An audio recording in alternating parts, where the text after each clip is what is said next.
ایک دفعہ کا ذکر ہے کہ ایک بندر ندی کے کنارے ایک درخت پر رہتا تھا۔ بندر اکیلا تھا کیونکہ اس کا کوئی دوست خاندان نہیں تھا، لیکن وہ خوش اور مطمئن تھا۔ درخت نے اسے کھانے کے لیے کافی میٹھا جامن کا پھل دیا۔ اس نے اسے دھوپ سے سایہ اور بارش سے پناہ بھی دی۔ ایک دن ایک مگرمچھ دریا میں تیر رہا تھا۔ وہ بندر کے درخت کے نیچے آرام کرنے کے لیے کنارے پر چڑھ گیا۔ ہیلو، بندر نے پکارا، جو ایک دوستانہ برتاؤ کرنے والا جانور تھا۔ ہیلو، مگرمچھ نے حیران ہوتے ہوئے جواب دیا۔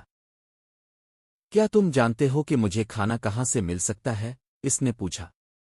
میں نے سارا دن کچھ نہیں کھایا اور میں بھوکا ہوں۔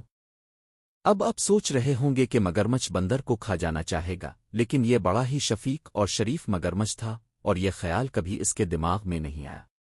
میرے درخت میں بہت پھل ہیں، کیا آپ کچھ کھانا چاہیں گے؟ بندر نے کہا، جو خود بھی بہت مہربان تھا۔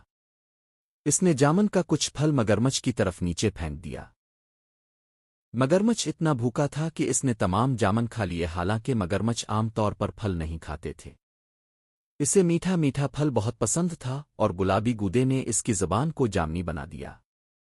جب مگرمچھ اپنی مرضی کے مطابق کھا چکا تھا تو بندر نے کہا، جب بھی آپ مزید پھل چاہیں واپس آ جائیں۔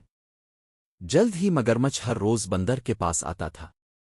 دونوں جانور اچھے دوست بن گئے۔ وہ باتیں کرتے، ایک دوسرے کو کہانیاں سناتے اور بہت سے میٹھے جامن ایک ساتھ کھاتے۔ ایک دن مگرمچھ نے بندر کو اپنی بیوی اور خاندان کے بارے میں بتایا۔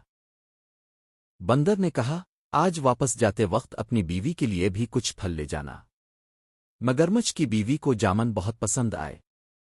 اس نے پہلے کبھی اتنی میٹھی چیز نہیں کھائی تھی، لیکن وہ اپنے شوہر کی طرح مہربان اور نرم مزاج نہیں تھی۔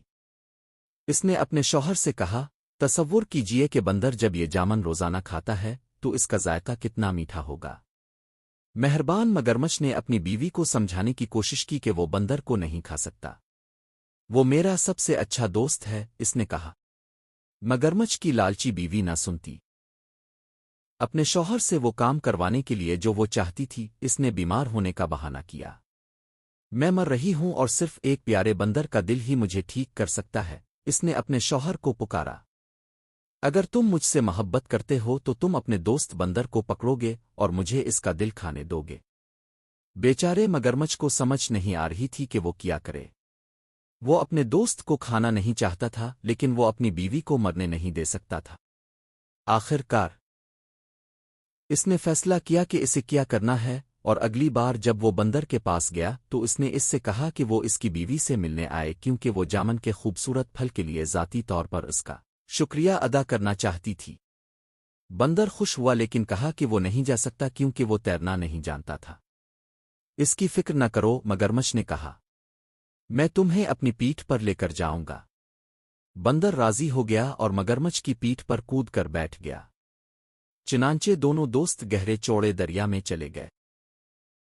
جب وہ کنارے اور جامن کے درخت سے بہت دور پہنچے تو مگرمچھ نے کہا، مجھے بہت افسوس ہے، لیکن میری بیوی بہت بیمار ہے اور کہتی ہے کہ بندر کا دل ہی اس کا علاج ہے۔